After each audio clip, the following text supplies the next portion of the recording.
Hello, everyone. Dr. Victoria Skirbo here, speaking to you from the Seeds of Transformation Healing Center in Wareham, Massachusetts. It's time for Taroscopes. We're going to be doing the Taroscopes for the year 2023 for the sign of Taurus. That's Taurus Sun, Moon, or Rising. Sun, Moon, and or Rising. And before we get down to the card readings, I'm going to be just talking a little bit about the astrology of the upcoming year. There's a lot of changes happening. We get a taste of the future in 2023, and we have an opportunity to review and let go of some of the things from the past in 2023. And the nodes actually shift in 2023. Right now, as we start the year 2023, the North Node, of course, is in your sign of Taurus. The North Node in Taurus requires us to move in the direction of what it is that we value. And we've come to understand quite a bit of what we value. And most of that is through disruption, because along with the North Node being in Taurus, of course, you know that Uranus is in Taurus because you're a Taurus. And so you would know that whether you know astrology or not, because the usual staid sort of one foot in front of the other, I'm going to stake my claim Taurus has been shook to its very foundations, and sort of giving the Taurus the energy to make the big changes that it would normally not really either be willing to make or even think about making. Taurus is about your comfort zone, and with Uranus there, nobody is comfortable, not even Taurus. But it's been valuable because it's had us come to the realization of what's truly important. And shelter, food, warmth, security, resources, resourcefulness. How resourceful are you? We're all being tested at this time. The other thing, and so the nodes change. So at the end of July, the North Node moves into Aries, the South Node moves into Libra, and now Venus, your ruling planet, becomes the ruler of that South Node instead of the North Node. But in a way, you're sort of out of the mix a little bit because the nodes have moved out of your sign. But of course, Uranus stays there. So we still have some Uranus and Taurus things to surprises ahead, so to speak. All right, what else is going on? Saturn, the planet of structure, is actually moving out of Aquarius in 2023 and moving into Pisces. It's going to be there for 3 years.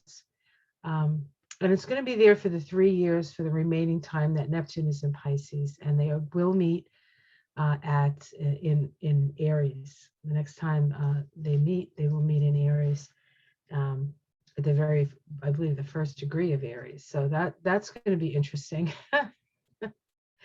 because Saturn and Neptune are really about setting the standard for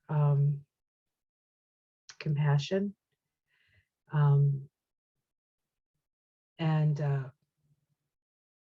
how we're going to take care of one another. How do we become our brothers and sisters keeper? Very, very Pisces, very, very Neptune. And then once it moves into Aries, but that's not going to happen for a couple of years. So we don't really have to talk about that, but I thought I'd mention it. What else is going on here? The eclipses, which have been, of course, in your sign, and so very disruptive. We still have another eclipse along your nose, so, and that happens. Do I want to say April? Hold on 1 second. Let me see here.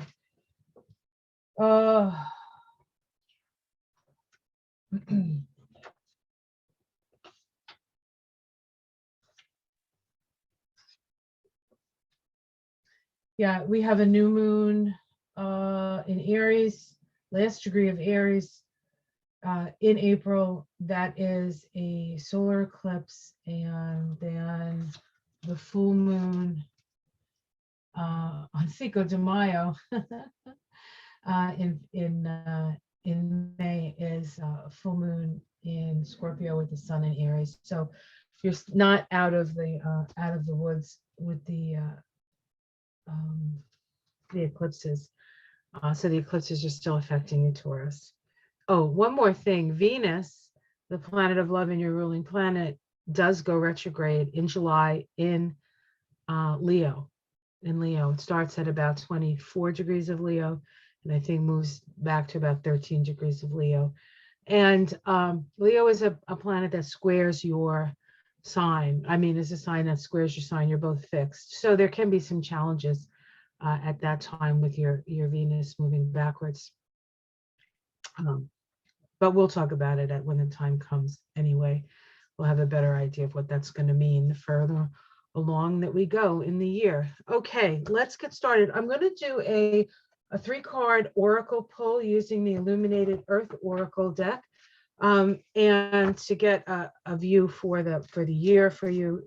And then we'll do a tarot spread for the year, and there's going to be a specific card in that spread that indicates your specifically for January. So take a look at that. Let's shuffle up, see what comes up for the Illuminated Earth Oracle. What does Taurus need to be aware of? Shuffles, I think.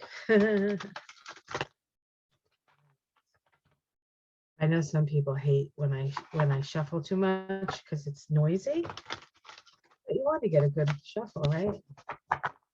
I mean, this is your year. This is your year. Okay, what are we starting with here? Transient. This is a reminder that no matter what's going on, it doesn't like stay forever. In a way, this card is a little bit indicative of the Wheel of Fortune in the tarot, in that things change, things are constantly in the process. So the question is, where are you in your process? Are you at the beginning? Are you at a point where there's a crisis and you need to take an action, or you need to change something? Is this a fruition? Is something coming to fruition for you?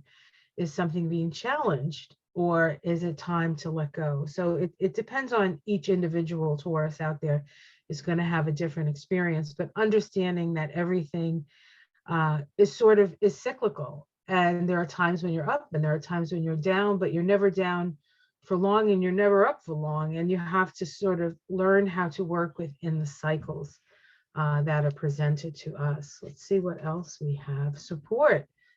Oh goodness. So you are a support to others, and you will be supported through this year. The thing with Taurus is they're pretty self-reliant. Most earth signs are self-reliant.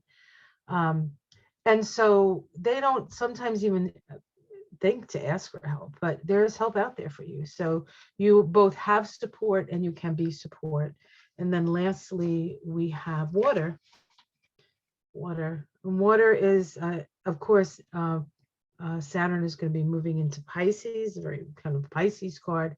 But this is about attending to your feelings and your emotions, and tending to them, making sure that your feelings are known, not only to others but to yourself, and perhaps getting down to the real reason for some of those feelings. It's a time for healing. This is a great healing card. But of course, healing takes work, and healing takes a willingness to be vulnerable. So be aware of that. Okay. So it looks like there's going to be perhaps some challenges, but you're going to have plenty of people around you to help support you through those challenges. And it's a real profound healing for you. Okay, awesome. All right, let's take a look. I'm going to use the one of my favorite decks for you guys, the Tower of the Spirit by Pamela Eakins. It's very connected to the Kabbalah and the Tree of Life. And there's my tree. This is my Taurus. My tree's a little wanky, but for somebody who loves trees, I've always had trouble drawing them. I think I have to take a tree drawing class. And then once I do that, then the sky's the limit. There's going to be paintings of trees everywhere. So I think I will do that. Go on YouTube and find out how to paint a tree, a better tree. But it's got a little heart in the middle. Heart of my heart. I love that melody. Heart of my heart. I don't know the rest of the words, but give back those memories. I think that's how it goes. Maybe you could tell me. I don't know. Maybe you don't want to tell me. Maybe like, if I don't tell her, she'll stop singing. We're almost done. Almost done. Taurus, Taurus, Taurus, Taurus. Taurus. What does Taurus need to be aware of?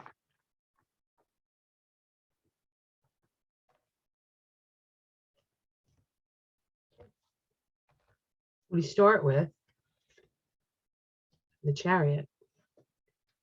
You're on the move, Taurus. Moving, moving, moving. I can't seem to stop singing with you guys. Well, Taurus does rule the throat, actually. So that's probably why I'm singing. This is the vibration for the year 2023, 7. This is about being on your path. You are on your path and things are moving very quickly and in the correct direction. Let's see what is crossing that.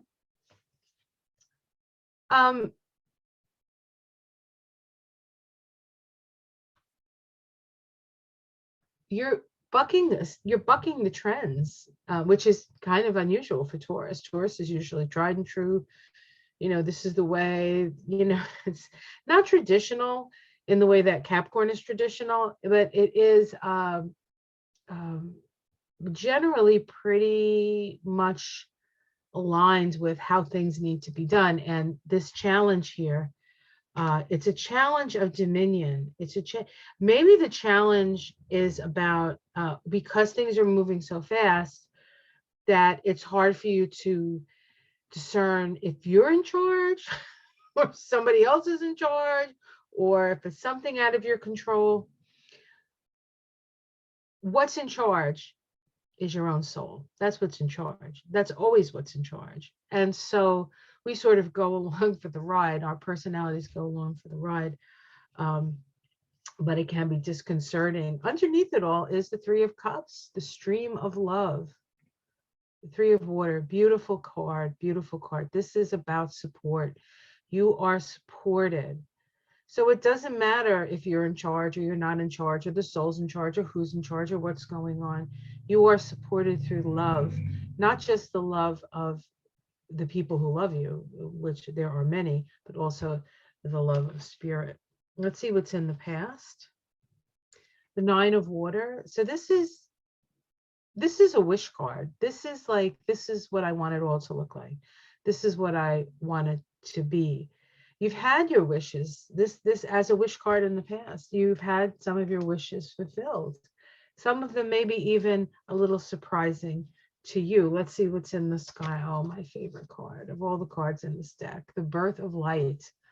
The Three of Fire. This is about going out there and sharing your light with others. The birth of light is the sun. It is the coming together of the male and female to bring the third person or the third entity in, and that entity is an entity of light. There's a sort of a Isis, Osiris, Horus vibe to this chart. Mary, Joseph, Jesus vibe, triple goddess vibe. It's fire. It's fire, so it's spirit, and it's 3, so it's manifested. You are manifesting your spirit. You're manifesting your fire. Very exciting card, and especially going along with the Chariot. And also, Spirit is saying, just shine your light, folks. Your immediate future. This is your January card. We have still waters here, the 8 of Water. This card is about a certain amount of serenity, but it's also about going to a place where you feel serenity. And sometimes that requires you to let go of some things that you've worked really hard on, but are no longer satisfying for you. And so it's time to move away from that, which maybe busies your life of relationship, and move to maybe a better and more authentic relationship with yourself, emotional relationship with yourself. So that's January. So kind of a pensive January feel. Pensive. How it's seen from the outside. Your capacity to see over the drama and the chaos. People see that you have the capacity. You don't generally get caught up in the emotional right, like of life. Your domestic situation. Ooh, Wheel of Fortune, more change. So you may be moving, Taurus. You may be moving, but something is changing in your life, and you have to be at peace with the change. You need to sit in the middle of the wheel that turns, and understand that there are times when you're growing and times when you're fallow, and times when it's time to plant, and times when it's time to reap. Sort of goes with that first card that we picked up, right? Was it transient card that we picked up in the deck of the Illuminated Oracle. So changes here, guys. Changes here. Your hopes and fears, the Seven of Pentacles, called the Garden. Taurus probably is not quite sure whether they've done enough. Did they plant enough seeds? Did they chop enough fire? Will they make it through the winter? Right? That's a fear. That's a fear. Okay. And Taurus is a survival energy, and so it's in a way. I mean, I don't know if fear is a good thing to have, but healthy fear that you've done enough is probably a good fear in a way for a Taurus, because and chances are you've done enough, because you worry about that stuff. And the outcome, ta-da, the healer, Temperance. Now, that being said, Temperance is a trial by fire. This is a profound year for you, Taurus. You have, this is a 10-card reading. We have the Chariot, we have the Emperor, we have the Wheel of Fortune, we have Temperance. All are indicative in a way of you transforming, and you're supported by love and light. And so while everything is changing, it's changed for the good. If you trust that the direction that you're going, you're not necessarily in charge of it, but that entity, that power, that higher vibrational force that's in charge of it, knows exactly what it's doing, and it's okay for you to go along with it. It really is. You don't have to be necessarily in control of things. In fact, if Uranus and Taurus hasn't taught you anything, is that control is an illusion. All right, let's look underneath. Oh man, this is so good for you, Taurus. The great work, the 10 of Pentacles. In this deck, this talks about you're here doing what you are meant to do, what your soul came in to accomplish, the great work. The Brother of Winds, the Brother of Winds. This is can be a chaotic energy. This is kind of, this is the Knight of Swords. This is somebody comes in and like thinks they're doing good, and they create chaos. We could think of a few people, but this is like, but it is the action of air. It is the action of air. And so the caveat to this is be aware of what you're getting into, because there is karma associated with it. So you need to be, you'll be challenged. You're doing your work, you'll be challenged, and face the challenge, because what is ahead is a whole new beginning, a whole new beginning. Wow. Very, very exciting cards for you, Taurus. Not that I didn't expect them to be exciting with Uranus in your sign still, but yeah, a good cards. You're fine. You're on the way. You're on your way. Um, a little bit of challenge, but again, there's this feeling with these cards that you need to trust that the universe both has your back and knows the direction you're going in, even if you sometimes don't see it. Okay. All right, guys, I hope you enjoyed that. Please like and subscribe if you would. You can check out my other stuff on my channel. I do numerology, I do Kabbalah, I do card readings. And if you really like my work and you'd like to support me, I do have a Patreon channel. There's a link below for all of that. I also do readings. I always forget to say that. And I'm always surprised when people ask me, do you do readings? And I'm like, yes, but I forget to say it. So I also do personal readings for people. So astrology, Kabbalah, numerology. Don't do cards much. I prefer I prefer a little bit more left brain work on my end, although I'm not totally opposed to doing cards. It's just not something I generally offer, but I do offer readings, and self-knowledge is a wonderful thing. All right, guys, take care. Much love. Namaste.